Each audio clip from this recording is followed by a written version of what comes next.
नमस्कार, मैं अमितेश अग्निहोत्री। सीएए विरोधी प्रदर्शनों को हिंदू बनाम मुसलमान की शक्ल देकर कुचल चुके अमित शाह ने किसानों से साफ कह दिया है कि कृषि कानून वापस नहीं होंगे। इसके बाद मंगलवार रात किसान नेताओं से सरकार की वार्ता की कवायद बेनतीजा साबित हुई।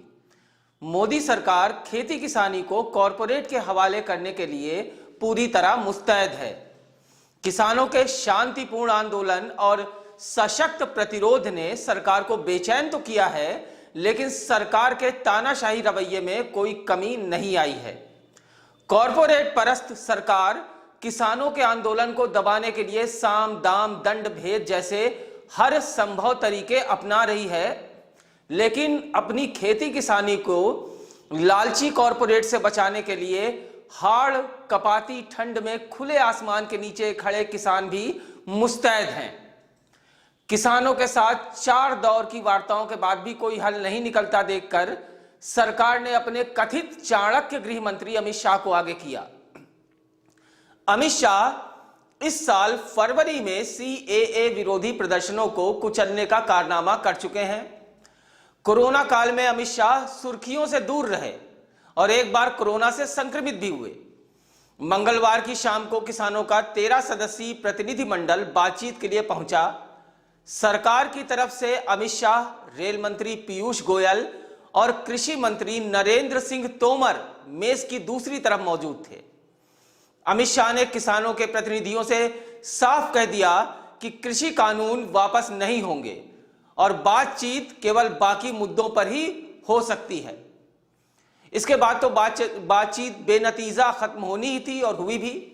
दिल्ली बॉर्डर पर हजारों की संख्या में जमा किसान कृषि संबंधी काले कानूनों को वापस लेने की मांग कर रहे हैं, लेकिन अमित शाह ने साफ कर दिया है कि किसान चाहे जितने जतन कर लें, लेकिन मोदी सरकार कॉरपोरेट परस्त कृषि कानून वापस नहीं लेने वाली। किसानों के प्रतिनिधियों का कहना था कि पहले भी कई दौर की बातचीत हो चुकी है, लेकिन सरकार ने कोई भी लिखित आश्वासन नहीं दिया है। अमित शाह की हमेशा से एक ही रणनीति रही है कि बांटो और राज करो। वह पिछले 6 सालों से इसी रणनीति को आजमा कर कामयाबी की नई बातें लिखते आए हैं। सीएए विरोधी प्रदर्शनों से निपटने में भी उन्होंने इसी तरकीब का सहारा लिया।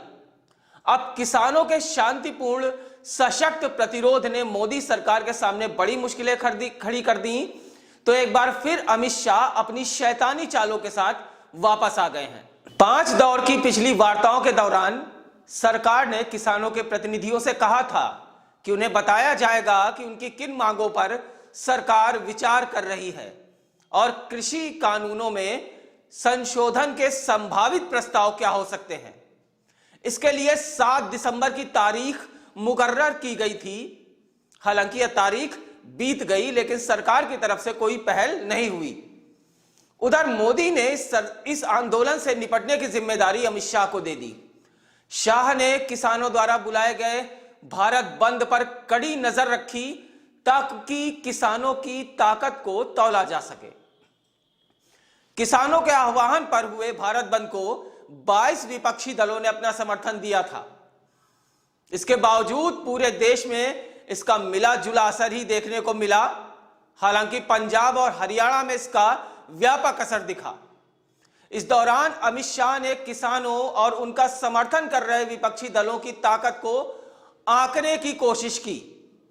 विपक्षी दल इससे पहले भी तमाम मुद्दों पर मोदी सरकार का विरोध करते रहे हैं, लेकिन यह विरोध हमेशा टुकड़ों में ही बटा रहा, जिससे सरकार को इससे निपटने में कोई परेशानी नहीं हुई। सरकार ने किसानों के प्रतिनिधि मंडल के सामने 7 दिसंबर को कृषि कानूनों के संशोधन और सरकार द्वारा किसानों को दिए जाने वाले प्रस्तावों की लिखित रूपरेखा रखने का वायदा किया था। हालांकि ऐसा कुछ नहीं हुआ और 7 दिसंबर का दिन बीत गया। 8 दिसंबर को भारत बंद था और इसी दिन शाम को अमित शाह ने किसानों को बातचीत का बुलावा भेजा। इधर अमित शाह और सरकार ने किसानों के आंदोलन में फूट के बीज बोने और उन्हें बांटने की पूरी तैयारी कर ली थी। इसी दौरान कुछ ऐसे संगठनों के बयान भी आए जिन्होंने खुद को हरियाणा के किसानों का संगठन होने का दावा करते हुए भारत बंद का विरोध किया और मोदी सरकार के कृषि कानूनों की तारीफ की। इसके अलावा अमित शाह ने आंदोलन कर रहे किसान संगठनों के नेताओं को अपनी तरफ फोड़ने की कोशिशें करनी भी शुरू कर दी हैं। सूत्रों के मुताबिक मोदी सरकार पर्दे के पीछे से कुछ किसान नेताओं से बातचीत कर रही है। बताया जा रहा है कि भारतीय किसान यूनियन यूपी के राकेश टिकैत ने मध्यस्थ की भूमिका निभाते हुए मंगलवार रात को हुई बातचीत का रास्ता खोला, लेकिन बातचीत कामयाब नहीं हो सकी। किसानों के आंदोलन में उनका प्रतिनिधित्व करने वाले 500 से ज्यादा संगठन मौजूद हैं। अकेले पंजाब से ही 32 जत्थेबंदियां मजबूती से डटी हुई हैं। इस बीच मोदी सरकार ने यह शर्त भी रख दी कि योगेंद्र यादव इस बातचीत का हिस्सा नहीं होंगे। योगेंद्र यादव देश भर के 500 से अधिक संगठनों से बने अखिल भारतीय संयुक्त किसान मोर्चा के रणनीतिकार हैं। अमित शाह ने अभी शर्त रखी कि सरकार से बातचीत करने वाले किसानों के प्रतिनिधि मंडल में केवल 5 प्रतिनिधि ही होने चाहिए, लेकिन किसान संगठन इसके लिए राजी नहीं हुए। फिर यह संख्या 13 प्रतिनिधियों पर जा टिकी। इनमें से 9 किसान नेता पंजाब से हैं। पंजाब के 9 किसान नेताओं में से 2 बलवीर सिंह राजेवाल, ये भारतीय किसान यूनियन राजेवाल पंजाब से हैं, ये कांग्रेस के हिमायती हैं। तो हरविंदर सिंह लाखोवाल भाकियू लाखोवाल पंजाब से के प्रतिनिधि हैं और ये अकाली दल के हिमायती हैं। बाकी के 7 नेताओं में डॉक्टर दर्शन पाल, जो क्रांतिकारी किसान यूनियन पंजाब से संबंध रखते हैं, कुलवंत सिंह संधू, जो जमहूरी किसान सभा पंजाब के हैं, बूटा सिंह बुर्जगिल, जो भारतीय किसान यूनियन एकता डकौंदा पंजाब से हैं, जगजीत सिंह धल्लेवाल, जो भारतीय किसान यूनियन एकता सिद्धपुर से हैं, बोघ सिंह मानसा, जो भारतीय किसान यूनियन मानसा पंजाब से हैं, और रुलदू सिंह मानसा पंजाब किसान यूनियन पंजाब से हैं। इसके अलावा मनजीत सिंह राय कांदिया भारतीय किसान यूनियन कांदिया पंजाब से हैं और ये सारे प्रतिनिधि इस प्रतिनिधि मंडल में शामिल हैं। इनके अलावा उत्तर प्रदेश से भारतीय किसान यूनियन के राकेश टिकैत और हरियाणा से गुरनाम सिंह चढ़नी भी इस प्रतिनिधि मंडल में मौजूद हैं। 2 अन्य में हन्नीन मुल्लाह और शिव कुमार कक्का जी हैं। किसानों के ऐतिहासिक आंदोलन से सकते में आई मोदी सरकार ने अंग्रेजों की फूट डालो और राज करो वाली कूटनीति का सहारा लिया है। सरकार ने पहले दौर की बातचीत में किसान संगठनों से कहा था कि वे अपने कुछ नेताओं के नाम तय कर लें और सरकार उनसे बातचीत करने के लिए तैयार है। किसानों की जत्थेबंदियां इससे सहमत नहीं हुई।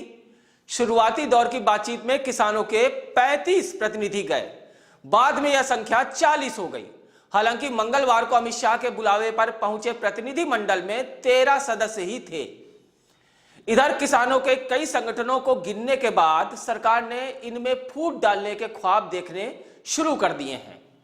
किसान आंदोलन में शामिल पंजाब के मालवा के किसान संगठन भारतीय किसान यूनियन उगराहा के प्रांतीय अध्यक्ष योगेंद्र सिंह उगराहा ने मंगलवार को हुई बातचीत के बारे में टिप्पणी करते हुए कहा कि सरकार के साथ अनौपचारिक बातचीत में सभी किसान संगठनों के शामिल होने की जरूरत नहीं है। उधर भाकियू एकता उगराहा के नेता झंडा सिंह ने कहा कि अमित शाह से बातचीत के बारे में उनके संगठन को सूचना नहीं दी गई। गौरतलब है कि किसानों के आंदोलन में उगराहा गुट पंजाब और दिल्ली में शुरू से ही मजबूती के साथ डटा हुआ है। पहले दौर की बातचीत में इस गुट ने हिस्सा नहीं लिया था, लेकिन बाद के दौर की बातचीत में इस गुट के 1 या 2 प्रतिनिधि शामिल होते रहे हैं। लेकिन मंगलवार को अमित शाह के साथ हुई बातचीत में इस गुट को दरकिनार कर दिया गया। सोमवार को हरियाणा के किसान नेता अतर सिंह ने दावा किया कि वह हरियाणा के 20 से अधिक किसान संगठनों के प्रतिनिधि हैं और उन्होंने कृषि मंत्री से मिलकर कृषि कानूनों को समर्थन करने की बात लिख कर दे दी। सूत्रों के मुताबिक प्रदर्शन कर रहे किसान संगठनों में कई संगठन अकाली दल के हिमायती भी हैं। मोदी शाह की जोड़ी इन संगठनों पर निगाह रख रही है। अकाली दल ने इन कृषि कानूनों के विरोध में मोदी सरकार और एनडीए से नाता तोड़ लिया था।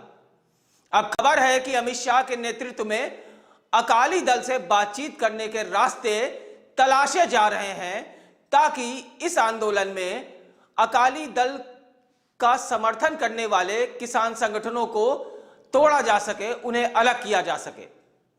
किसानों को मोदी और अमित शाह की इन चालों से सतर्क रहने की बेहद जरूरत है। अगर आप हमें YouTube पर देख रहे हैं तो सब्सक्राइब करें हमारा चैनल कबीर न्यूज और बेल आइकन टैप करें ताकि आपको नोटिफिकेशन मिलता रहे हमारे हर वीडियो के अपडेट का। और अगर आप हमें Facebook पर देख रहे हैं तो लाइक करें हमारा Facebook पेज कबीर न्यूज।